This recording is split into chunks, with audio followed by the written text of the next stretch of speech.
திருவண்ணாமலையில் கிரிவலத்திற்கு வந்த பக்தர்கள் திரும்பிச் செல்ல போதிய பேருந்துகள் இயக்கப்படவில்லை என குற்றம் சாட்டி பக்தர்கள் சாலை மறியலில் ஈடுபட்டிருக்கிறார்கள். இது தொடர்பான கூடுதல் விவரங்களோடு இணைகிறார் செய்தியாளர் சதீஷ். விவரங்களை பதிவு செய்யலாம். ஏன் போதுமான அளவுக்கு பேருந்துகள் இயக்கப்படல?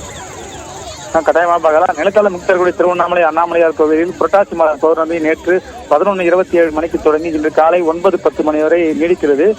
கிரிவலம் உகந்த நேரமாக நேற்று மாலை கோவில் நிர்வாகம் சார்பில் அறிவிக்கப்பட்டதால் நேற்று அதிக வெப்பத்தையும் பொருட்படுத்தாமல் லட்சக்கணக்கான பக்தர்கள் திருவண்ணாமலை குவிந்தனர்.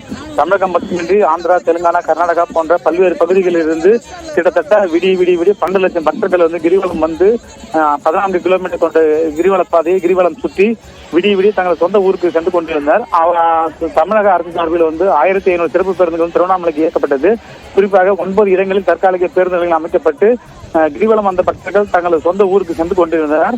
அதே போன்று ரயில்வே துறை சார்பாக காட்பாடி ரயில் நிலையத்திற்கு விழுப்புரத்திலும் சென்று கொண்ட ரயிலும் முட்டி மோதிக்கொண்டு பக்தர்கள் காட்பாடி ரயில் நிலையம் சென்றனர்.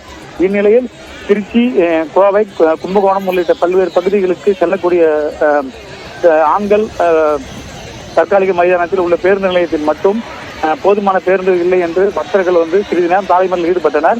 அதனைத் தொடர்ந்து அங்கிருந்த போக்குவரத்து அதிகாரிகள் மற்றும் மாவட்ட ஆட்சியின் உத்தரவின் பேரில் அவர்களுக்கு பேருந்துகள் இயக்கப்பட்டு அவர்களும் தற்போது சொந்த ஊருக்கு சென்று கொண்டிருக்கிறார்கள். நன்றி சதீஷ் விவரங்களுக்கு.